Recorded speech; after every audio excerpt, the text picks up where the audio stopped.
അസ്സലാമു അലൈക്കും വറഹ്മത്തുള്ളാ. സഹോദരന്മാരെ, സുഹൃത്തുക്കളെ, ഇന്ന് നമ്മൾ സംസാരിക്കാൻ പോകുന്നത് മാനവരാശിയിൽ വന്നുകൊണ്ടിരിക്കുന്ന ഭയാനകമായ ഒരു അവസ്ഥയെക്കുറിച്ചാണ്. അതായത് അമേരിക്കയിലുള്ള ഹാർഡ്വാർഡ് യൂണിവേഴ്സിറ്റിയുടെ മെഡിക്കൽ വിങ് പുറത്തിറക്കിയിട്ടുള്ള ഒരു കണക്കെടുപ്പ്. ആ കണക്കെടുപ്പിൽ പറയുന്നത് 29 രാഷ്ട്രങ്ങളിൽ നിന്ന് 1,50,000-ൽ കൂടുതൽ ആളുകളുമായിട്ടുള്ള ഫേസ് ടു ഫേസ് നടത്തിയിട്ടുള്ള ഇന്റർവ്യൂ സർവേയുടെ ഭാഗമായി പറയുന്നത് half of the worlds population will experience A mental health disorder. ലോകത്തുള്ള പകുതിയോളം ആളുകളും ഒരു ജീവിതത്തിൽ ഒരിക്കലെങ്കിലും അവരുടെ മാനസിക ഡിസോർഡർ, മെന്റൽ ഹെൽത്തിൽ, മാനസിക ആരോഗ്യത്തിലുള്ള ഡിസോർഡറുമായിട്ട് കഴിഞ്ഞു പോകുമെന്നതാണ്. ഇത് കഴിഞ്ഞ 6 മാസം മുമ്പ്, കഴിഞ്ഞ ജൂൺ മാസത്തിലാണ് ഇത് സർവേ നടന്നിട്ടുള്ളത്, പബ്ലിഷ് ചെയ്തിട്ടുള്ളത്. വളരെ ഭയാനകമായ ഗൗരവമായിട്ടുള്ളൊരു വിഷയമാണ് ഇതിൻ്റെ പ്രാക്ടിക്കൽ സൈഡാണ് ഞാൻ വിശദീകരിക്കാൻ പോകുന്നത്.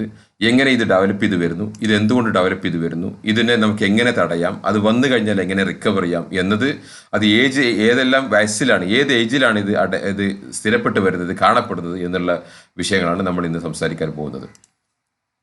ഈ സർവേയിൽ പറയുന്നത് പ്രധാനപ്പെട്ട ചില പോയിന്റുകൾ. A massive coordinated international collaboration conducted more than 150,000 face to face survey across 29 countries of very wealth order around the world. ലോകത്തുള്ള പല സാമ്പത്തിക വ്യവസ്ഥിതിയുള്ള 29 രാഷ്ട്രങ്ങളിൽ 1,50,000-ൽ കൂടുതൽ ആളുകളുമായിട്ട് ഫേസ് ടു ഫേസ് സർവേ നടത്തിയതിന്റെ റിസൾട്ടാണ്. 1 out of every 2 people in the world will develop a mental health disorder in their lifetime. ജീവിതത്തിൽ ഒരിക്കലെങ്കിലും മാനസികമായിട്ടുള്ള എന്താ പറയുക ഡിസോർഡറുകൾ പല ആളുകൾക്കും അനുഭവപ്പെടുന്നതാണ്. The researchers found also that the mental health disorders typically first emerge in the childhood. അത് mental health disorder ആദ്യം തുടങ്ങുന്നത് ചൈൽഡ്ഹുഡിൽ, പിന്നെ അഡോളസൻസ്, പിന്നെ അത് യങ് അഡൾട്ട്ഹുഡിൽ, എന്താ പറയുക ചെറുപ്രായത്തിൽ തന്നെ, പിന്നെ എന്താ പറയുക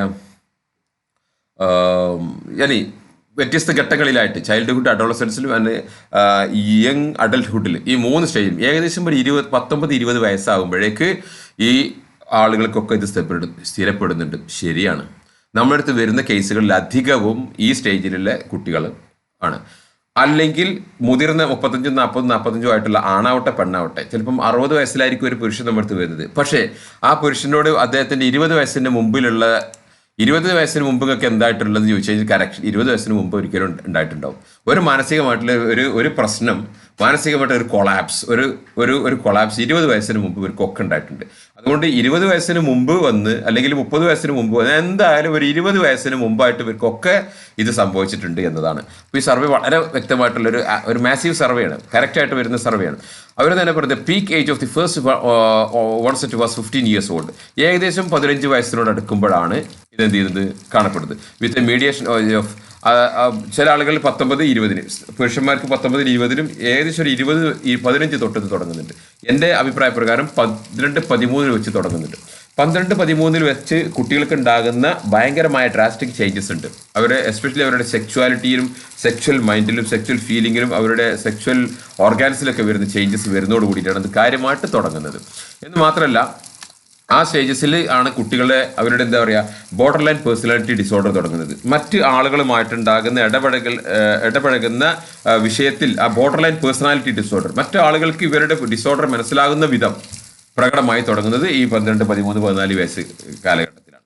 അപ്പോഴാണ് ഇതുവരെ എൻ്റെ മോനെ നല്ല ഉഷാറായിരുന്നു, നല്ല കുട്ടിയായിരുന്നു, പറഞ്ഞാൽ അനുസരിച്ച് ഇന്നെ നല്ല ഇഷ്ടമായിരുന്നു, പറഞ്ഞാൽ അനുസരിക്കും, നല്ല നിസ്കരിക്കുമായിരുന്നു, ഒരൊറ്റ വക്ത് മുടങ്ങാത്ത കുട്ടി, നല്ല കിറാത്താണ്, ഒരു ബാങ്ക് ഇങ്ങനെ കേട്ട എന്താ ഭംഗിയെന്നറിയോ. ഇതാ കുറച്ച് സ്റ്റാൻഡേർഡ് അടയാളങ്ങൾ ഉമ്മമാരും പാപ്പന്മാരും കുട്ടികളെ കുറിച്ച് പറയുന്നതാണ്. സമയമാകുന്നതിന് മുമ്പ് ഒന്നുണ്ടാക്കി വരും, സമയമായ പെട്ടെന്ന് എൻ്റെ കുട്ടി നിസ്കരിക്കും, ദിവസം തന്നെ ഓതിയിട്ടുള്ളവർ എന്ത് ചെയ്യുക സ്കൂളിൽ എടുത്ത് വായിക്കുള്ളൂ, നല്ല ബാങ്ക് കൊടുക്കും, കിറാത്ത് നല്ല ഭംഗിയുണ്ട്. ഇങ്ങനെ മതപരമായ കുറേ അടയാളങ്ങൾ കുട്ടികളിൽ വളർത്തിയെടുത്തു എന്നതിനപ്പുറത്ത് കുട്ടികളുടെ വ്യക്തിത്വം വഷളാക്കിയിട്ടാണ് ഈ മാതാപിതാക്കൾ ഉണ്ടാക്കിയിട്ടുള്ളത് അർത്ഥം. അതുകൊണ്ടാണ് ഇതിൻ്റെ ആ അവസ്ഥയിലേക്ക് വരുന്നത്. പോട്ടെ, അടുത്തത് പറയുന്നത് study showed that the most common mental illness were mood disorders. ശരിയാ, ആദ്യം പോകുന്നത് മൂഡ് ഡിസോർഡർ ആവും. അവരുടെ മൂഡിലാണ് എന്ത് ചെയ്യുക, അവരുടെ മൂഡിലാണ് മാറ്റം വരിക, മൂഡിലാണ് കാര്യമായി കണ്ടു തുടങ്ങുക. സച്ചസ് പിന്നെ എന്ത് ഒരു മേജർ ഡിപ്രഷൻ, ഒരു ആങ്സൈറ്റി ലെവലിലേക്ക് പോകും. എന്താണ് ഈ ഡിപ്രഷൻ, എന്താണ് ഈ ആങ്സൈറ്റി, എങ്ങനെ ഇത് ഡെവലപ്പ് ചെയ്ത് വരുന്നത്, പിന്നെ അത് ആണിലും പെണ്ണിലും പല സിംറ്റംസ് ആയിട്ട് വരും. ഇതെങ്ങനെ ഡെവലപ്പ് ചെയ്ത് വരുന്നത് എന്നതിൻ്റെ ഒരു പ്രാക്ടിക്കൽ സൈഡാണ് ഞാൻ നിങ്ങളുടെ മുമ്പിൽ കാണിച്ചു തരാൻ പോകുന്നത്. അതോടൊപ്പം സർവേയിൽ പറയുന്നത് the third most common mental health disorders among the women are സ്ത്രീകളിൽ കാണപ്പെടുന്ന 3 തരത്തിലുള്ള അടയാളങ്ങളാണിത്. 1 ഡിപ്രഷൻ, 2 സ്പെസിഫിക് ഫോബിയ, എന്തെങ്കിലും ഒരു വിഷയത്തിൽ ഒരു ഫോബിയ അവർക്ക് സ്ഥിരപ്പെടും. ഒന്നൊരു ഡിപ്രഷൻ സ്ഥിരപ്പെടും, മറ്റൊരു സ്പെസിഫിക് ഫോബിയ ഉണ്ടാകും, അല്ലെങ്കിൽ ഒരു ഡിസേബിളിങ് ആങ്സൈറ്റി, അതൊരു ഡിസേബിളിങ് ബിലീഫ് എന്നർത്ഥം. മനസ്സിലായില്ലേ? ഒരു തന്നെ തടസ്സപ്പെടുന്ന ഒരു വിശ്വാസം ഡെവലപ്പ് ചെയ്തു, ഒരു ചിന്തയോ ഒരു വിശ്വാസമോ ഒരു വികാരമോ ഡെവലപ്പ് ചെയ്തു, അതൊരു ബ്ലോക്കായിട്ട് മാറും. ഇതാണ് സ്പിരിച്വൽ ബ്ലോക്കായി മാറി പിന്നെ ഈ ആത്മീയ ചികിത്സകന്മാരുടെ പിന്നാലെ പോകുന്ന ബ്ലോക്കിന്റെ പിന്നിലുള്ളതാണ്. ഇത് സൈക്കോളജിക്കലി ഡെവലപ്പ് ചെയ്യുന്നതാണ്. പിന്നെ അതിനൊപ്പം ശൈതാനികമായ ഷെറുകളും പാരാസൈക്കോളജിക്കൽ പ്രോബ്ലംസ് വന്നുകൂടുകയാണ്. അപ്പോൾ disabling anxiety that interferes with the daily life, അവർ നിത്യജീവിതത്തെ തടസ്സപ്പെടുന്ന രീതിയിൽ എന്തെങ്കിലും ഡെവലപ്പ് ചെയ്തു വരും. അപ്പോൾ കുട്ടികൾക്ക് എന്ത് ചെയ്യും? അവർക്ക് മൂഡില്ല, അവർ പിന്നെ എന്താ പറയുക, ശ്രദ്ധിക്കാൻ പറ്റുന്നില്ല, അവർക്ക് മെമ്മറി നഷ്ടപ്പെടുന്നുണ്ട്, അതിനോട് പെട്ടെന്ന് എൻ്റെ പണികളൊന്നും എടുത്ത് തീർക്കാൻ പറ്റുന്നില്ല, പെട്ടെന്ന് പഠിച്ചെത്താൻ പറ്റുന്നില്ല, പരീക്ഷ വരുമ്പോഴേക്കും എന്നെ കൊണ്ട് പഠിച്ചെത്താൻ കഴിയുന്നില്ല. മനസ്സിലായില്ലേ? അല്ലെങ്കിൽ ക്ലാസ്സിൽ അധ്യാപകൻ ചോദ്യം ചോദിക്കുമ്പോൾ എനിക്ക് ആൻസർ ചെയ്യാൻ പറ്റുന്നില്ല, ഇന്റർവ്യൂവിൻ്റെ ഫേസ് ചെയ്യാൻ പറ്റുന്നില്ല, അല്ലെങ്കിൽ വാപ്പയും അമ്മയൊക്കെ ഒന്ന് ദേഷ്യപ്പെടുന്ന സമയത്ത് എനിക്ക് അവരോട് എൻ്റെ വിഷയം എന്താണെന്ന് പറയാനും കൂടി പറ്റുന്നില്ല. ഒരു ഡിസേബിളിങ്, അവരുടെ ലൈഫിൽ ഒരു തടസ്സമായി വരുന്ന ഒരു ഡിസേബിളിങ് ആങ്സൈറ്റി വരുന്നു. അതുപോലെ പോസ്റ്റ് ട്രോമാറ്റിക് സ്ട്രെസ് ഡിസോർഡർ, അവരുടെ ജീവിതത്തിൽ ഉണ്ടാകുന്ന PTSD, അവരുടെ ജീവിതത്തിൽ ഉണ്ടാകുന്ന പിന്നെ ഒരു ട്രോമ എന്ന് പറഞ്ഞാൽ ശരീരത്തിന് ഒരു മുറിവേൽക്കുമ്പോൾ ഇഞ്ചുറി എന്ന് പറയാം, അത് മനസ്സിനേൽക്കുമ്പോൾ അതിന് ട്രോമ എന്ന് പറയാം.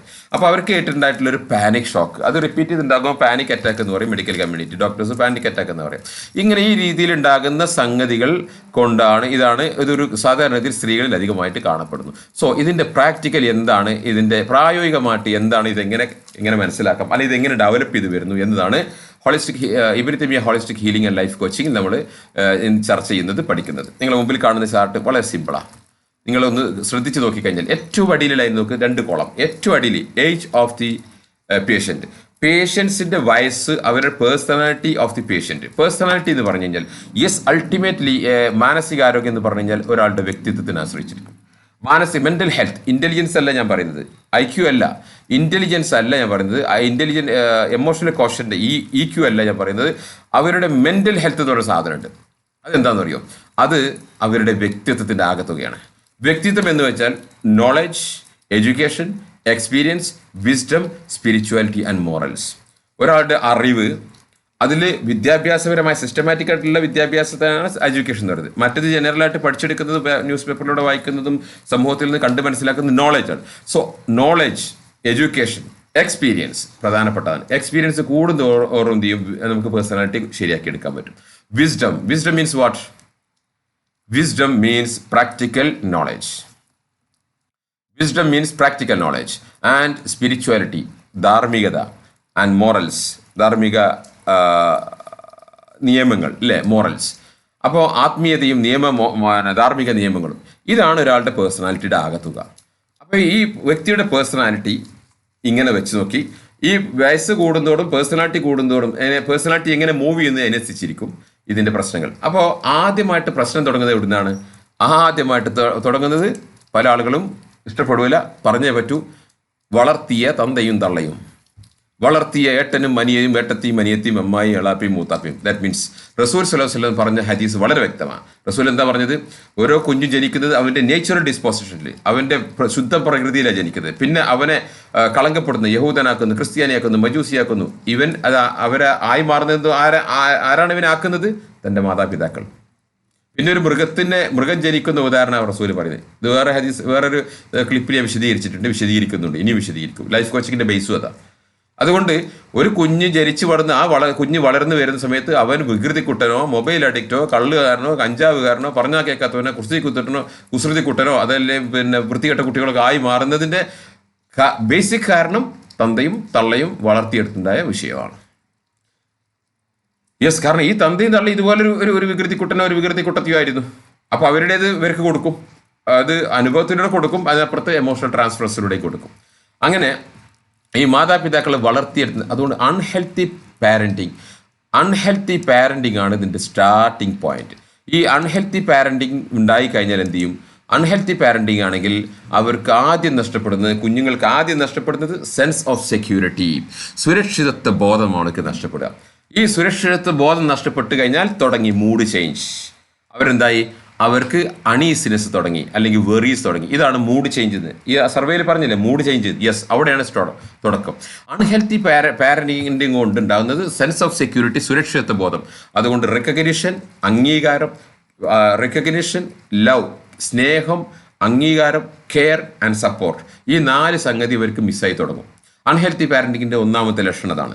നല്ല ഭക്ഷണം, നല്ല പിന്നെ സ്കൂള്, കോഴ്സ്, കോളേജ്, മറ്റേ നല്ല ഡ്രസ്സ്, നല്ല മൊബൈൽ, നല്ല ജോമെട്രി ബോക്സ്, നല്ല ബാഗ്, നല്ല ചെരുപ്പ്, നല്ല ചുരിദാർ, ഇതെല്ലാം കിട്ടുന്നുണ്ടാകും. ഇതെല്ലാം കാരുണ്യ, സ്നേഹത്തിന്റെ മറ്റൊരു സാധനം. പക്ഷെ സ്നേഹം മാതാപിതാക്കളിൽ നിന്ന് നല്ല നിലക്ക് കിട്ടുന്നുണ്ടാവില്ല, ശരിയാവണ്ണം കിട്ടുന്നുണ്ടാവില്ല. ഉണ്ടെങ്കിൽ തന്നെ മാതാപിതാക്കൾ ഉണ്ടാകുന്ന കുറേ അൺഹെൽത്തി ബിഹേവിയർ ഈ കുട്ടികൾക്ക് ബാധിക്കുന്നുണ്ടാവും. സോ സെൻസ് ഓഫ് സെക്യൂരിറ്റിയാണ് ആദ്യം പോകുന്നത്. രണ്ടാമത് അൺഹാപ്പിനെസ്. സെൻസ് ഓഫ് സെക്യൂരിറ്റി പോയാൽ അൺഹാപ്പിനെസ് ഉണ്ടാകും. അൺഹാപ്പിനെസ് ഉണ്ടായാൽ വിഷമം, ദുഃഖം കുമിഞ്ഞുകൂടും, നെഞ്ഞിൽ കൂടും.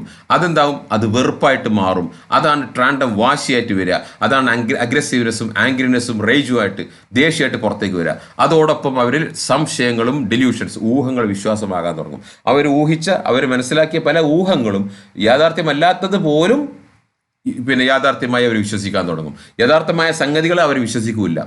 നന്മയെ തിന്മയായി തോന്നിക്കും, തിന്മയെ നന്മയായി തോന്നിക്കുന്ന ശൈത്താൻ ഉപദ്രവം പറഞ്ഞില്ലേ. യെസ്, ഇതൊക്കെ ഇങ്ങനെ അവിടെ നിന്ന് ഇങ്ങനെ തുടങ്ങാൻ വരും. അതുകൊണ്ട് ഡൗട്ട്സ് ആൻഡ് ഡെല്യൂഷൻസ് ഫോം ചെയ്യും. ഇത് അവരെ വീണ്ടും എന്തായും ഡിപ്രഷനിലേക്ക് എത്തും. നമ്മുടെ സർവേയിൽ പറഞ്ഞ അനദർ പോയിന്റ്. അപ്പോൾ മൂഡ് ചേഞ്ച്, പിന്നെ ഡിപ്രഷനിലേക്ക് എത്തും. ഡിപ്രഷൻ വന്നു കഴിഞ്ഞാൽ ജീവിതത്തിൽ നടന്ന സംഭവത്തെക്കുറിച്ചുള്ള നിരാശയാണ് ഡിപ്രഷൻ. ഇനി വരാനിരിക്കുന്ന ജീവിതത്തിൽ ഇത് തന്നെ സംഭവിക്കുമോ എന്ന ഭയമാണ് ആങ്സൈറ്റി. ഡിപ്രഷൻ ഉണ്ടോ, ഉറപ്പാ ആങ്സൈറ്റി ഉണ്ടാവും. അപ്പോൾ ഡിപ്രഷനും ആങ്സൈറ്റിയും, ഈ ആങ്സൈറ്റിയാണ് പിന്നെ ഇവിടുന്ന് അങ്ങോട്ട് എന്തായി bipolar disorder, OCD, schizophrenia, post syndrome, സൈക്കോസിസ്, ഹിസ്റ്റീരിയ, മെന്റൽ റിട്ടാർഡേഷൻ, മൈൻഡ് പറ്റ പോകുന്ന അവസ്ഥയിലേക്ക് ഇങ്ങനെ കയറി വരുന്നു. അപ്പോൾ ഒരു ചാർട്ടിലൂടെ ഈ ഒരു വ്യക്തിയുടെ വളർച്ചയിൽ അൺഹെൽത്തി പാരന്റിങ്ങിൻ്റെ വഴി ഉണ്ടായിട്ടുള്ള മൂഡ് ചേഞ്ചും അതിൻ്റെ ബാക്കി വരുന്ന സംഗതികളുമാണ്. ഇതെല്ലാം ഉണ്ടെങ്കിൽ ഇപ്പോൾ ചില മാതാപിതാക്കൾ ചോദിക്കും, അങ്ങനെയാണെങ്കിൽ ഇപ്പോൾ എനിക്ക് 4 മക്കളുണ്ട്, 8 കുട്ടികളുണ്ട്, അവർക്കൊക്കെ ഉണ്ടാവണ്ടേ? ഞങ്ങളെ വീട്ടിൽ താമസിക്കുന്ന ജ്യേഷ്ഠൻ്റെ മക്കളുണ്ട്, അനിയൻ്റെ മക്കളുണ്ട്, പെങ്ങളെ മക്കളുണ്ട്, ഇവർക്കൊക്കെ ഉണ്ടാവണ്ടേ എന്ന് തിരിച്ച ചോദ്യം. എല്ലാവർക്കും ഉണ്ടായിക്കൊള്ളുന്നില്ല. കാരണം ആണ് ഒരു ഹെൽത്തി പേഴ്സണാലിറ്റി ഡെവലപ്പ് ചെയ്തെടുക്കുന്നത്? ഏത് കുട്ടികൾക്കാണോ അവരുടെ വിജ്ഞാനവും വിദ്യാഭ്യാസവും അവരുടെ ഒരു ഹെൽത്തി പേഴ്സണാലിറ്റി ഡെവലപ്പ് ചെയ്തെടുക്കുന്നത്, അവർക്കത് അത്ര ഏറ്റുകൊള്ളുന്നില്ല. അവർക്കത് റെസിസ്റ്റ് ചെയ്യാൻ പറ്റും, പ്രതിരോധിക്കാൻ കഴിയും. അതാണ് ഇതിൻ്റെ വ്യത്യാസം. മറ്റുള്ളവർക്ക് അത് കഴിയില്ല. അതുകൊണ്ട് പാസീവ് പേഴ്സണാലിറ്റി ആയിട്ടുള്ള മറ്റു ആളുകളുടെ ഇഷ്ടാനിഷ്ടപ്രകാരം ജീവിച്ച് പോകുന്ന ആളുകൾ, അതാണ് പാസീവ് പേഴ്സണാലിറ്റി. അത്തരം ആളുകളുടെ പ്രത്യേകത, അവർക്ക് അവരുടെ കാര്യങ്ങൾ തുറന്നു പറയാനോ അവരുടെ കാര്യങ്ങൾ നേടിയെടുക്കാനോ അവരുടെ കാര്യങ്ങൾക്ക് വിജയിപ്പിച്ചെടുക്കാനുള്ള കഴിവുണ്ടാവില്ല. മറ്റുള്ള ആളുകൾക്ക് അവരെന്ത് പറയും എന്നാൽ അങ്ങനെ ചെയ്യാം, അവർക്ക് ഇഷ്ടമാണെങ്കിൽ അതങ്ങനെ ചെയ്യാം, അവർക്ക് ഇതായിരിക്കും പക്ഷെ അങ്ങനെ ചെയ്യാം. അപ്പം മറ്റുള്ള ആളുകൾക്ക് പ്രിഫറൻസ് കൊടുത്ത് ജീവിച്ചു പോകുന്ന ഒരാളുകൾ പാസീവ്, അവർക്കാണ് ഇത് അധികവും വന്നു ചേരുക. ഇത് അതുപോലെ തന്നെ അഗ്രസീവ് ഉണ്ടാവും. മറ്റാളുകളുടെ ഇഷ്ടം ഒന്നും നോക്കാതെ അവനെൻ്റെ കാര്യം, ഞാൻ നേരത്തെ പറയാം സ്വന്തം കാര്യം ചിന്താവാന്നും പറഞ്ഞ് പോകുന്ന ചില ആളുകളുണ്ട്. അവർക്കും ഇത് തന്നെ സംഗതികൾ വരാം, പക്ഷെ കുറച്ച് വ്യത്യാസം ഉണ്ടാവും ഇതിൻ്റെ സ്വഭാവത്തിൽ. അപ്പോൾ അധികപക്ഷ ആളുകൾ, പ്രത്യേകിച്ച് സ്ത്രീകൾ, ലേഡീസ്, ഗേൾസ് എല്ലാം പാസീവ് പേഴ്സണാലിറ്റികളായിരിക്കും. അതുകൊണ്ട് ഇത് അത്തരം സംഗതികൾ അവർക്ക് കൂടുതലായിട്ട് കാണാറുണ്ട്. യെസ്, അതുകൊണ്ട് സഹോദരന്മാരെ, സുഹൃത്തുക്കളെ, ഇങ്ങനെ നമ്മുടെ നെഞ്ഞിനകത്ത്, നമ്മുടെ മൈൻഡിൽ, നമ്മുടെ സ്പിരിച്വൽ മൈൻഡിൽ ഉണ്ടാകുന്ന നെഗറ്റീവ് ചിന്തകളും നെഗറ്റീവ് വികാരങ്ങളും നെഗറ്റീവ് വിശ്വാസങ്ങളും അത് കട്ട പിടിച്ച് അതാണ് വാസ്തവത്തിൽ പിന്നീട് ശൈത്താന്മാർ ഉപയോഗിക്കുന്ന മാർഗം. കട്ടപിടിച്ച വികാരത്തിന് ജീവനുണ്ടെന്ന് വിചാരിച്ചോ? ആ കട്ടപിടിച്ച വികാരത്തിന് ഒരു കാഫറിന്റെ ജീവനുണ്ട് വിചാരിച്ചോ? ഒരു അള്ളാഹുവിൻ്റെ ശത്രുത ഉള്ള ഒരു ജീവനുണ്ടെന്ന് വിചാരിച്ചോ? അത് തന്നെ ശൈത്താൻ. പറഞ്ഞു വെച്ചല്ലേ? അപ്പോൾ ഈ വികാരങ്ങൾ ഇല്ലാതാക്കുമ്പോഴോട് കൂടിയാണ് ശൈത്താനികമായിട്ടുള്ള ഷെറിൽ നിന്ന് ഇദ്ദേഹത്തെ പരിപൂർണമായിട്ട് രക്ഷപ്പെടുത്തിയിരിക്കാൻ പറ്റുന്നത്. കേവലം റൊക്കിയ ചെയ്യുന്ന സമയത്ത് തൽക്കാലം മാറ്റിയിട്ട് ഒരാഴ്ച 2 ആഴ്ചയൊക്കെ മാറ്റണ്ടാവും, പക്ഷെ വീണ്ടും അതിനെ സംഭവിക്കുന്നു. എങ്കിൽ ഇതിൻ്റെ പിന്നിൽ ഇവരുടെ ഉള്ളിലുണ്ടാകുന്ന കട്ടപിടിച്ച നെഗറ്റീവായിട്ടുള്ള വിശ്വാസങ്ങളും ചിന്തകളും വികാരങ്ങളും കട്ടപിടിച്ച് നിൽക്കുകയും അത് ഇതുവരെ പരിഹരിച്ചിട്ടില്ല എന്നതാണ്. അതുപോലെ തന്നെ ഇത്തരം മനുഷ്യൻ്റെ ഉള്ളിലുണ്ടാകുന്ന ഏതൊരു വികാരവും ഏതൊരു എമോഷണൽ ലോഡും തൻ്റെ ആത്മീയ ശരീരത്തിൽ എവിടെയെങ്കിലും വർക്ക് ചെയ്യും. ആത്മീയ ശരീരം എന്ന് വെച്ചാൽ ഭൗതിക ശരീരത്തിനോടൊപ്പം തന്നെ ഒരു ആത്മീയ ശരീരത്തിൽ നമ്മളുണ്ട്. ആ ആത്മീയ ശരീരത്തിൽ എവിടെയെങ്കിലും അത് വർക്ക് ചെയ്യുമ്പോൾ അവിടെയാണ് എന്ത് ചെയ്യുന്നത്? അവിടെ സെറ്റിലാകും ഇത്തരം എമോഷൻസ്. അവിടെ സെറ്റിലാകുന്ന സമയത്ത് ശൈത്താനികമായിട്ടുള്ള സ്വാധീനവും അവിടെ സെറ്റിലാകുമ്പോൾ അത്തരം ശരീരഭാഗങ്ങൾക്ക് കേട് സംഭവിക്കാം. ആത്മീയമായിട്ട് അവിടെ ആ സെറ്റിൽമെന്റ് ഉണ്ടാകുന്നത് ഇതാണ് സിഹിർ എന്ന് പറഞ്ഞുകൊണ്ട് മറ്റൊരു ഭാഗത്ത് പ്രവർത്തിക്കപ്പെടുന്നത്. അതുകൊണ്ട് ഇത്തരം സംഭവങ്ങളൊക്കെ ഉണ്ടാവും. ലോകത്തുള്ള എല്ലാവരും നന്നായിട്ട് നമുക്ക് നന്നാൻ കഴിയില്ല. എല്ലാവരും പിന്നെ കംപ്ലൈന്റ് ഇല്ലാത്ത ആളുകളായിട്ട് നമുക്ക് ജീവിക്കാനും കഴിയില്ല. പക്ഷേ ഇവിടെയാണ് നമ്മുടെ വ്യക്തിത്വം നമ്മൾ പാസീവും അല്ല അഗ്രസീവും അല്ല അസർട്ടീവ് ആക്കിയാൽ, ദാറ്റ് മീൻസ് പാസീവിൻ്റെ യു വിൻ. പാസീവ് ആയാൽ നമ്മളല്ല, ഒരു വ്യക്തി പാസീവ് ആണെങ്കിൽ മറ്റു വ്യക്തികളുടെ കാര്യങ്ങളാണ് അവിടെ നേടിയെടുക്കുന്നത്, ഇയാൾ പരാജയപ്പെടുന്നു. That means you win. Aggressive ആണെങ്കിലോ ഈ വ്യക്തിയാണ് നേടുക, സ്വന്തം കാര്യം ചിന്താവാന്ന് പറഞ്ഞ് മറ്റുള്ള ആളുകൾ ഇതൊന്നും നോക്കാതെ ഇദ്ദേഹം കാര്യം നേടുന്നു. ഇത് രണ്ടും ദോഷമാണ്. അസർട്ടീവ് ബോത്ത് വിൻ, രണ്ടാളും വിജയിക്കുമ്പോൾ, രണ്ടാളും വിജയിക്കുന്ന ദാറ്റ് മീൻസ് സത്യവും നീതിയും എവിടെ നടപ്പാക്കുന്നു അവിടെ രണ്ടാളും വിജയിക്കുള്ളൂ. അപ്പോൾ സത്യവും